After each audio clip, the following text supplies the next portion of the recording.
لو كنت عارف اللي هقوله في الفيديو ده من 5 سنين كنت وفرت على نفسي وقت وفلوس وضغط نفسي واخطاء كتير ناس لسه بتكررها لحد دلوقتي. الفيديو ده مش كورس لكن ده اختصار للطريق. لو انت شاب عايز تبدأ في الديجيتال ماركتنج اسمع الفيديو ده للآخر. اكتر حاجة بتتسألني من ساعة ما اشتغلت في المجال ده انا واي حد بيشتغل في مجال الديجيتال ماركتنج هي حاجة واحدة بس: اتعلم ديجيتال ماركتنج منين وازاي. بص، علشان نبقى واضحين مع بعض، انا الفيديو ده مش هتلاقيه فيديو الواو اللي مليان مونتاج واللي فيه بقى حركات وفيه افكتات وفيه ترانزيشنز وهكذا. على قد ما هو هيكون فيديو صادق جدا جدا جدا، هحكي لك فيه تجربتي انا على مدار اكتر من 5 سنين في مجال الديجيتال ماركتنج. والحمد لله انا حاليا بعمل حاجات كتير انا راضي عنها في المجال ده، بس انا عندي طبعا طموح ان انا اعمل حاجات اكتر. بس خليني اوضح لك بالظبط انا جاي اتكلم ليه واعمل فيديو زي ده. الفيديو ده هيحميك من وهم الكورسات اللي بفلوس اللي ملهاش لازمه، ومن وهم الناس اللي بتقعد تبيع الوهم على السوشيال ميديا عشان تعلمك ماركتنج وتقول لك ان انت ما تشتغل في الماركتنج هتجيب 100,000 جنيه كل شهر، ومن وهم حاجات كتير جدا. الفيديو ده انا هقول لك فيه بالظبط لو انا راجع بيا الزمن 5 سنين لورا كنت اتعلم ديجيتال ماركتنج ازاي لو انا عندي المايند سيت اللي عندي دلوقتي. اولا، بص، معظم الكورسات بتاعت الماركتنج اللي بتتباع في مصر، ومعظمها انا مش بقول كلها الا من رحم ربي، بتبقى وهم، بتبقى عبارة عن توبكس متجابة من اليوتيوب او متجابة من كونتنت اجنبي ومتعربة وبتتباع. فدي حاجة اصلا يعني ممكن كلنا نعملها. انا ممكن اصحى الصبح اعمل لك حاجة زي دي وابيعها لك، حتى لو ببيعها لك ب 200 جنيه او ب 500 جنيه او ب 1000 جنيه. وممكن انت تشوف اصلا ان ده رقم هزلي وتقول طب ما يعني دي 1000 جنيه يعني مش رقم. بس الحقيقة ان اصلا ال 1000 جنيه دي اللي عمل البيس دي هو مش تعبان فيها، او اللي عمل الكونتنت ده هو مش تعبان فيه. هو جاب كونتنت عربه، فاهم قصدي، وباعه لك. فدي نقطة. طيب انت دلوقتي معروض عليك كورسز مثلا ماركتنج، المفروض تعمل ايه؟ بص، معظم الكورسز الماركتنج اللي هتتعرض عليك هتلاقي فيها طبعا التيبل اوف كونتنت. التيبل اوف كونتنت ده مكتوب فيه مثلا، ولنفترض في الكونتنت كرييشن، ازاي تتعلم تعمل كونتنت استراتيجي او اساسيات الكوبي رايتنج. طب ما انت ممكن تخش على اليوتيوب وتكتب نفس اللي مكتوب في التوبيك ده بالظبط، واكتبه بالانجلش واكتبه بالعربي، وهتشوف كمية النتائج اللي هتطلع لك ببلاش. طب ما هو اصلا انت ليه ما فكرتش ان انت تعمل الحاجات دي ببلاش؟ هي دي نقطة. طبعا النقطة دي مهمة جدا وخطر جدا، تخليك انت تهدر فلوس كتير في الاول، وبتكتشف في الاخر ان انت كنت ممكن توفر التولز دي في حاجات يعني سهل ان انت تلاقيها فور فري. طيب النقطة التانية في الموضوع ان في ناس بتوهمك ان انت لما هتاخد معاهم الكورس ده هينزلوك انترنشيب بعد ما تخلص الكورس ده. الحقيقة ان ده اصلا ما بيحصلش. الفكرة كلها ان هو بيأهلك زي اي كورس هتاخده ان انت فعلا تنزل انترنشيب، وفي الاخر اللي بيحكم هو مدى شطارتك ومدى قدرة تعلمك اللي انت اتعلمتها على مدار الكورس ده، ومدى امكانياتك في اي انترفيو ان انت تعدي منه اصلا. ودي حاجات تانية، سكيلز تانية لازم انت تكون مذاكرها كويس، زي ان انت تعرف تبريزنت نفسك. ازاي انا بريزنت نفسي في انترفيو، ازاي اقدر اشرح انا بعرف اعمل ايه في الديجيتال ماركتنج. طيب دي النقطة التانية. النقطة التالتة إن في ناس كتير بقى بتروح جارية، يلا يا باشا أنا أخدت الكورس الفلاني، ابتدي انزل على جروبات الفيسبوك ان انا فريلانسر وبشتغل ماركتنج سبيشالست ولا بشتغل كونتنت كريتور، بشتغل فريلانس ومش عارف ايه وكده. في ناس بتعمل حاجه من الاتنين، في ناس بتقول لك تعالى جرب الشغل معايا وهيبقى فور فري في الاول وبتاع، وفي ناس تانية لا هي بتطلب سعر ومفيش اي مشكله عندها. طيب تعالى نمسك الجزئين كده ونحللهم مع بعض. اولا، الناس اللي هي بتطلب ان هي تعرض شغلها ببلاش لاي حد، يعني مش لناس هم عارفينهم شخصيا او كده علشان يطبقوا. اولا انت كده كده اللي هيجيلك عشان عارف ان انت ببلاش، فبالتالي هو هيقعد يهلكك في شغل على قد ما يقدر ويمص دمك كده بالمعنى البلدي يعني، علشان تنتج له شغل. ما هو كده كده مش دافع فلوس وانت مش هتستفيد حاجه. طيب الناس اللي بتطلب فلوس، بص، وانا عارف ان الكلام ده ممكن يكون ناس كتير لو سمعته تقول لك ان انا بقول اي كلام، بس اشتريها مني. مفيش حاجه اسمها فريلانس في الماركتنج على الاقل اول 5 سنين في مجالك، وانا هقول لك ليه. اولا، مجال الديجيتال ماركتنج ده مجال من المجالات التكميليه، يعني انت كماركتير بتبقى محتاج ناس تساعدك في حاجات تانية انت مش تقدر تعملها كلها. ولو انت قدرت تعملها كلها اوكي هتبقى شاطر وبتعرف تعمل كذا حاجه مع بعض، بس مش هتعرف تعمل ولا حاجه فيهم حلو. فاهم قصدي؟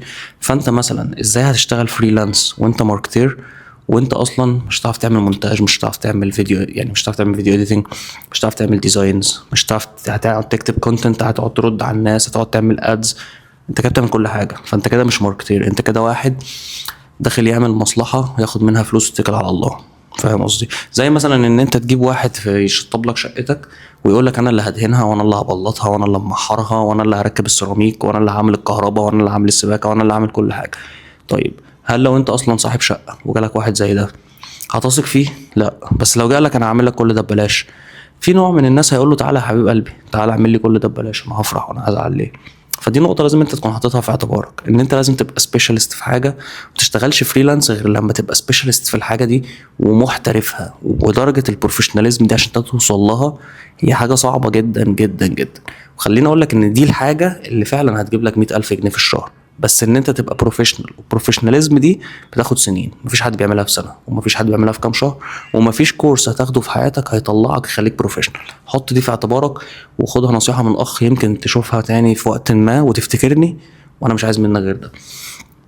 طيب النقطه الثالثه، لما انا انزل مثلا ربنا كرمني ونزلت انترنشيب في شركه وكده، بص من حاجات كتير مهمة في الموضوع ده ان انت ما تعترضش على اي تاسك بيجيلك، طالما التاسك ده جوه الامبريلا بتاعت الماركتنج اقعد اعمله. واقول لك ليه، لو انت دلوقتي نزلت انترنشيب مثلا كسبيشالست ماشي، او ككونتنت كريتور او كميديا باير، وطلب منك تعمل حاجات مش عارف ديزاين، نعمل حاجات فيديو اديتنج، حاول جرب، اقعد يا باشا خبط، اقعد خبط لان ده هيفيدك. لكن في الاخر انت خد اللي انت عايزه. يعني الانترن ده لو مثلا 3 شهور، انت اقعد في ال3 شهور دول اكنك في معسكر مغلق، انت داخل حرب، يعني انت داخل مش طالع غير وانت بص بتجيب دم من كل حته، فاهم؟ ده اللي هيخليك فعلا تطلع من الانترن ده مستفيد. فرص الانترنز بتبقى كويسه طبعا لما بيبقى المكان كويس ويسمح بده وبتفيدك. لكن لما انت بتوصل لمرحله مثلا ان انت خلاص انا بقى بقيت عايز ابقى سبيشالايزد وبتاع وابقى شغال في حاجتي بس وما اعملش حاجه تانية وكده، لازم انت بقى تدوس مع نفسك. طبعا من الاساسيات في الماركتنج عشان تتعلمه صح هي مهاره ان انت تعرف تعمل ريسيرش. فكره ان انت تعمل ريسيرش عن اي معلومه او عن اي توبيك، دي مهاره بتخلي واحد مميز عن واحد، بتخلي واحد يقدر يوصل لمعلومات عن واحد. يعني مثلا لو انا وانت دلوقتي جينا قلنا تعال نشوف الكونتنت كريشن ده على اليوتيوب عامل ازاي، مين اللي بيتكلم عن الكونتنت ومين بيشرحه وبتاع، في واحد هيعرف يوصل لدرجه عميقه من الريسيرش، فيوصل للشانلز ويوصل لناس تقيله ويجيب الهيستوري بقى بتاعهم ويجيب تاريخهم ويقعد كده يعيش معاهم. وفي واحد هيشوف اول كام بلاي ليست ويقول لك اه يا باشا ده الكونتنت كريشن اللي على اليوتيوب وبتاع. فمهاره الريسيرش دي مهمه ومحدش هيعلمها لك، لازم انت اللي تعلمها لنفسك. ايه كمان انت محتاجه لما تشتغل ماركتنج بكره الصبح، محتاج ان انت تكون واقعي مع نفسك. يعني ما تجيليش كمان كام شهر تقول انا سينيور ميديا باير ولا انا سينيور كونتنت كريتور الا لو انت فعلا مقتنع انك سينيور. والنقطه التانية اللي انا عايز اشرحها في الموضوع ده ان انت اصلا المسمى الوظيفي ده هو حاجه ملهاش اي 30 لازمه، وانا بقول لك ده وانا يعني بيجي لي عروض ان انا ابقى اخد مسميات وظيفيه ممكن تكون وهميه، بس في الاخر هي مسمى وظيفي واقعد اكتبها في كل حته وبتاع، بس صدقني هي ملهاش لازمه، او انا عن نفسي ما بقتنعش بيها. انا المهم عندي ان انا ابقى ماركتير. هتسميني بقى جونيور ماركتير، هتسميني سينيور، هتسميني ديجيتال ماركتنج مانجر، انا مش فارق معايا اي حاجه، على قد ما انا فارق معايا ان انا ابقى ماركتير بيعرف يماركت لاي بيزنس بيمسكه. ومعنى كلمه ماركت لاي بيزنس هي معناها ان انا اعرف اوصل رساله البيزنس ده للاودينس اللي هيسمعوه بطريقه تقنعهم وتخش عقلهم. والكلمه دي رغم ان هي ممكن تبان بسيطه بس صدقني هي اعمق مما تتخيل، وانا عايزك تفكر فيها كده. يعني انت هتمسك بيزنس، هتقول الرسالة بتاعت البيزنس ده والفاليو اللي هو بيعملها بصوت توصل لواحد تخش دماغه وتقنعه. دي حاجة عميقة جدا جدا جدا، بس هي محتاجة منك ان انت تكون متمرس. بص انت لو عرفت تعمل الحاجة دي اصلا هيجي لك شغل وانت نايم في بيتك. يعني وانت قاعد كده في البيت نايم هتلاقي الشركات بتكلمك والكلاينتس بتكلمك تقول لك ما تيجي يا باشا نشتغل مع بعض واديك اللي انت عايزه. لكن هتقعد بقى تلف لي في كل الجروبات وتلف لي على لينكد ان وتلف لي في كل المنصات انا سينيور كونتنت كريتور وانا الاكسبكتد سالاري بتاعي اكس ما، وانت تيجي تقعد في الانترفيو مع ماركتنج مانجر او تقعد مع حد فاهم تكتشف هو اصلا يكتشف من اول 5 دقايق ان انت ما تعرفش الف ب كونتنت ولا الف ب ماركتنج، وتيجي تقول في الاخر ان الشركات وحشه. وشركات هي الفكره ان الشركات مش وحشه، الفكره ان انت لو كنت قدمت على بوزيشن ان انت جونيور مثلا كنت هتتقبل، بس انت اللي عايز تبقى جامد بالعافيه ومفيش حد بيبقى جامد بالعافيه. فدي نقطه لو هتبدا ماركتنج ابوس ايدك حطها في اعتبارك. نقطه كمان مثلا في البرفورمانس ماركتنج او في الميديا باينج، ان انت بقى تقعد تجري ورا وهم ان انا عايز اجيب لعميل 100 مليون جنيه في الشهر وعشان انزل فيديو واقول العميل ده كان معايا وانا جبت له 100 مليون جنيه في الشهر. الفكره كلها برضو ان دي مش شطاره، وانا عارف ان الكلام ده ممكن يكون غريب، بس خليني اقول لك ان لو واحد بيجيب 100 مليون لبراند وواحد تاني مسك براند تاني في نفس الاندستري ونفس النيش وجاب له 50,000 جنيه، ممكن اللي جاب 50,000 جنيه ده يبقى انجح، وانا هقول لك ليه. اولا اللي بيجيب 100 مليون جنيه ده اولا بيبقى براند كبير، بيبقى موفر كل حاجه، بيبقى موفر ماتيريال، بيبقى موفر كرييتيفز، بيبقى موفر شغل، بيبقى موفر تيم، بيبقى موفر اوبريشن، بيبقى موفر حجم قوي جدا من النجاح. فالميديا باينج هنا هي بيبقى عامل من ضمن العوامل اللي انا بقولها لك كلها. فممكن فعلا الشخص ده يكون شاطر، بس ممكن لو واحد تاني جه وعمل نفس اللي هو بيعمله بالظبط من غير اي تعديلات يجيب نفس ال 100 مليون جنيه. لكن ممكن واحد يمسك براند، مثلا هنا براند لسه بيقول بسم الله الرحمن الرحيم، ويشتغل معاه ماركتنج صح، ماركتنج معنى ماركتنج، ويجيب له 50,000 جنيه في اول شهر وزود اني يعني ايه عوامل مساعده. فهنا انت فعلا شخص ناجح جدا. طبعا انت ممكن تتكسف تطلع تقول حاجه زي دي في فيديو، او تقول انا جبت لبراند 50,000 جنيه، بس اقسم بالله انت لو جبت لبراند 50,000 جنيه لسه فاتح النهارده خليته يبقى 50,000 جنيه مثلا في اول اسبوعين 3 شهر، انت عملت نجاح تاريخي. دي نقطه تانية انت لازم تكون حطها في اعتبارك.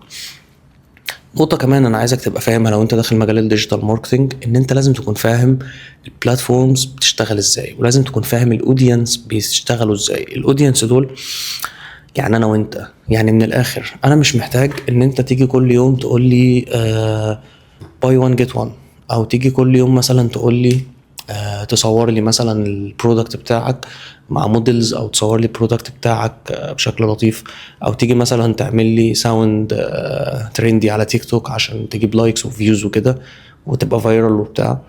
صدقني العميل اقسم بالله ما فارق معاه الكلام ده. يعني العميل مش فارق معاه التيك توكس اللي انت بتعملها انت والتيم بتاعك شكلها لطيف ومضحك يا فرحتي، ولا فارق معاه ان انت مصور لي الكوليكشن على موديل برضه يا فرحتي. العميل فارق معاه حاجه واحده بس، ايه الحاجه اللي انا هستفيدها لما اديك فلوس؟ الحاجه دي انت لو سالتها لنفسك هتكتشف ان الموضوع اعمق بكتير. لا انت في حاجات كتير لازم تبقى عارفها. هو ايه الفاليو بتاعت البراند؟ هو البراند ده بيشتغل ليه؟ بيقدم ايه للمجتمع؟ بيقدم للعميل ايه؟ فدي طريقه اعمق بكتير تخليك سايكولوجيكال كده تتساحل شويه في التفكير. اللي هو انا مثلا دلوقتي كياسر دخلت طلبت برودكت ما، يعني مثلا حاجه عجبتني فدخلت اشتريتها. الحاجه دي انا اشتريتها ليه؟ انا بقى هقول لك هنا انت بتشتريها ليه. انت بتشتريها لان انت بيحصل لك حاجه اسمها behavioral biases. behavioral bias دي يعني تاثير نفسي. التاثير النفسي ده او التاثير السلوكي ده بيخليك تاخد قرار بناء على ان في حاجات في دماغك بيحصل لها كده زي سبايكس، يعني او بيحصل لها زي يعني هما بيخضوك كده او بيحسسوك بفيلينج معين يخليك تدوس على الزرار بتاع باي ناو ده. هي حرفيا كده. طيب البيهيفيرال بايسز دي تتشمل حاجات كتير جدا، بس على سبيل المثال يعني ولا الحصر في حاجه اسمها الكاتيجوري هيورستكس. الكاتيجوري هيورستكس دي ان انت تقنعني بفيتشر عندك، الفيتشر دي انت بتشرح لي هي هتفيدني بايه بالظبط. زي مثلا لو حد عايز مثلا موبايل معين عشان بطاريه، فيلاقي واحد طالع يقول له ان بطاريه الموبايل ده بتقعد 48 ساعه. فانت لو مسافر او لو انت شغال مثلا على الموبايل او ايا كان، الموبايل ده هيقعد معاك 48 ساعه شغال. هنا انا هخش ادوس باي ناو، ولا بقى فارق معايا البراند ده بقى له قد ايه، ولا فارق معايا فانل بقى واويرنس وانترست وزيرو اكشن والكلام ده. في مثلا كاتيجوري هيورستكس كتير، في امثله كتير اقصد للكاتيجوري هيورستكس، في امثله كتير للبيهيفيرال بايسز طبعا، بس دي طول شرحها. النقطه كمان عايز اتكلم فيها ان مفيش حاجه اسمها لما تيجي تتعلم ماركتنج اول ما تلاقي حد بيقول لك روح اعمل السيلز فانل. بص يعني الكلام ده ممكن يكون مش بيتسمع كتير، بس قول له مع السلامه. وعلى فكره انا الكلام ده مش جايبه من دماغي، او انا مثلا طالع بقول لك انا المحنك اللي مفيش مني اتنين والراي مختلف. بس خليني اقول لك حاجه بس بسيطه، ان جوجل كانت عامله بحث اسمه ذا ميسي ميدل من 3 4 سنين، والبحث ده موجود طبعا على الاكونتس بتاعتهم، انت ممكن تعمل سيرش عليه. البحث ده اثبت على بعد التجربه على 250 الف بني ادم ان الناس مش بتشتري علشان حاجه اسمها سيلز فانل. ولا انت محتاج بقى تقول لي انا هشتغل اول شهر اويرنس وتاني شهر كونسيدريشن وتالت شهر ديزاير. مفيش حاجه اسمها كده. مفيش حاجة في الماركتينج حاليا اسمها كده. والنموذج ده كان بيشتغل في 1900 و 1800 وحاجات غريبة كده، ولكن هو من ضمن السموم اللي دخلت المجال. طيب انت دلوقتي بتشتغل بحاجة واحدة بس، او اللي احنا توصلنا له يعني من البحث ده حاجه واحده بس، ان الناس بتخش في مرحلتين ما لهمش تالت. مرحله اسمها الاكسبلوريشن، مرحله اسمها الايفالويشن، وبناء عليهم بياخدوا قرار. والمرحلتين دول مش بالترتيب، يعني انت ممكن تخش اكسبلوريشن بعدين تروح ايفالويشن ترجع اكسبلوريشن تاني. ودول معناهم باختصار ان انا لما خلاص هقرر اشتري منتج، انا عايز مثلا اشتري موبايل، هخش اعمل اكسبلوريشن لكل الناس اللي بتبيع بقى موبايلات، هشوف بقى كونتنت اورجانيكلي على تيك توك على انستجرام على يوتيوب، هشوف ادز هتظهر لي، هعمل سيرش على جوجل، هروح محلات وهكذا. كل دي مرحله اسمها اكسبلوريشن. بخش منها مرحله الايفالويشن دي انا ببتدي بقى اختار، انا مثلا هشتري من ده ولا هشتري من ده ولا هشتري من ده. بناء على ايه اصلا انا بختار؟ بناء على البيهيفيرال بايسز لكل واحد. يعني مثلا في واحد هيشتري عشان هم عاملين خصم لمده 24 ساعه، وده مثلا سلوك اسمه السكيرسيتي ده يخليك تحس ان الحاجه دي نادره مش تحصل تاني. في حاجه مثلا اسمها الاثوريتي، زي ان انا اشوف واحد خبير وانا واثق فيه 100% طالع يتكلم عن البرودكت ده، فانا 100% هشتري، اصل ده الخبير بتاعي اللي انا بحبه وبسمع منه. في حاجه اسمها السوشيال بروف، زي مثلا ان انا اشوف اراء صحابي واراء الناس اللي انا قريب منهم او اراء الناس على السوشيال ميديا والريفيوز وكده. في ناس بتشتري بالبيهيفيرال بايس ده، وده تاثير نفسي بحت، بيأثر لان في ناس بتشوف ان هو مش مهم قوي لكن هو بيأثر. فانا زي ما بقول لك الكاتيجوري هيورستكس اللي انا كنت لسه بقول لك عليه، فانا زي ما بقول لك في نماذج كتير جدا انت ممكن تتكلم عنها، لكن في الاخر انت بقى كبراند لما نيجي نعمل اكسبلوريشن هل انت موجود ولا لا، لازم بقى تسأل نفسك السؤال ده. من هنا بتبتدي المرحله، فهمت قصدي؟ فمفيش حاجه اسمها awareness interest desire action، الموضوع ده خلاص يعني الله يرحمه، اتدفن من زمان، وناس كتير لسه بتدي في كورسز وكده. عشان كده بقول لك انت لو اذكى في الريسيرش هتكتشف ان الكورس مش احسن من ان انت تعمل ريسيرش. خش يا باشا كل يوم واقعد دور واقعد جرب واقعد اتعلم واقعد شوف ناس، وشوف ناس فعلا هم عناتيل في المجال ده. في ناس في اجانب بقالهم اكتر من 20 و30 و40 سنه شغالين في الماركتنج بيدوا كونتنت. الناس دي يعني خليني اقول لك ان الناس دي بتدي كونتنت ببلاش على يوتيوب وعلى على البلوجز بتاعتهم اصلا. يعني انت لو شفتها هتقول طب هو انا مين عم ياسر ده اللي عامل كورس ب 2000 جنيه على الفيسبوك؟ يعني مع احترامي يعني. فمثلا جوجل سيرش اللي عملوه ده اللي هو ذا ميسي ميدل، جوجل عاملينه ببلاش ومنزلينه عادي للناس، وعملوا منه 4 حلقات على ثينك ويز جوجل على يوتيوب، وعملوا منه في 2 فايلز PDF برضو. وكل ده موجود ببلاش. طب ما جوجل كانت ممكن تقول والله الكورس بتاعنا ب 2000 جنيه، تعالوا يا باشا يلا وهتخلصوا تخشوا انترنشيب وبتاع، وكونتنت جامد. يعني هو كونتنت واقعي، كونتنت اتعمل على 250 الف بني ادم، عملوه في 3 سنين، قعدوا 3 سنين بيعملوا ده على 250 الف بني ادم عشان يطلعوا يقولوا لك الكلمتين اللي انا بقولهم لك دول. انا ما انسبتهمش لنفسي، كنت ممكن اطلع اقول والله العظيم انا اعمل كورس، الكورس ده بيعلمك السلوك الشرائي للناس، الكورس ده 800 200 جنيه وماشي يلا يا باشا، الكورس ده متسجل وهطلع احكي لك كل حاجه بالظبط جوجل قالتها. لان اصلا الموضوع ده مش منتشر في مصر. يعني الميثي ميدل دي انت لو كلمت فيها ناس كتير حواليك مش هيبقوا عارفينها في الماركتنج يعني، لكن الناس عارفه السيلز فانل وعارفه الكلام ده. ف يعني عشان برضو الموضوع يبقى واضح، انت دلوقتي عايز تتعلم ماركتنج، بلاش بلاش بلاش ان انت تروح تقعد تدفع لي فلوس في كورسات، وخش استكشف على يوتيوب، وخش استكشف على السيرش ودور وجرب، وفي الاخر هتلاقي ان الكونتنت متوفر وببلاش ومحتاج ان هو يتفهم. محتاج ان انت تفكر سايكولوجيكال. الماركتنج مجال بيركز بنسبة 95% على السايكولوجيكال بيهيفير. يعني البيهيفير او العلم النفس لما بنربطه بالتسويق اللي هو السايكولوجيكال ماركتنج يعني. فالناس بتشتري والناس بتقتنع والناس بتتعلق، الناس بتحب بسبب عوامل نفسية، مش بسبب ان انت عملت لي كامبين اويرنس قلت لي خش تعرف ان احنا براند اسمه الفلاني الفلاني، وتيجي لي تاني يوم احنا براند فلان الفلاني، وبعدين تيجي بعد شهر تقول انا عملت شهر اويرنس. اخد بقى الناس دي ادخلهم الانترست. الناس مش بتشتري. بص يعني صدقني الناس مش مهتمة ولا بيك ولا بيا ولا بحد، الناس مهتمة بحاجة واحدة بس، بالقيمة اللي بياخدوها. لو انت عملت براند النهارده والبراند ده فيه فاليو، وجيت بكره عرضت الفاليو دي بشكل صح ككونتنت، هتلاقي الناس بتشتري منك عادي. النقطة التانية ان انت محتاج ان انت تظهر، محتاج ان انت تبقى في الاكسبلوريشن دايما. البراند بتاعك محتاج ان انت تبقى في الاكسبلوريشن دايما. محتاج ان انا دلوقتي لما اخش اكتب عن مجال معين انت تظهر لي فيه. هكتب فين؟ هكتب على جوجل، هكتب على يوتيوب، هكتب على تيك توك، هكتب على لينكد ان، هكتب على اي بلاتفورم. الناس قاعده على كل بلاتفورمز، مفيش حاجه اسمها بلاتفورم واحده او اشتغل على بلاتفورم واحده، الناس موجوده في كل حته فبالتالي هيشوفوك في كل حته. محتاج ان انت تبقى عارف ان انا لو شفتك في الاكسبلوريشن لازم ادخلك الايفالويشن واختارك. behavioral biases محتاج اذاكرها، محتاج افهم سلوك الناس، محتاج افهم انا الفيلينج بتاعي ايه وانا بشتري حاجه جديده. دي حاجه مهمه جدا برضو. بس فالمجال الماركتنج مش ان انت تخش تاخد كورس عن فيسبوك ادز وتطلع تقول لي انا ميديا باير، الموضوع اعمق من كده بكتير. ومجال الماركتنج مش ان انت تخش تاخد كورس مع واحد ويقول لك انا هديك انترنشيب بعدها.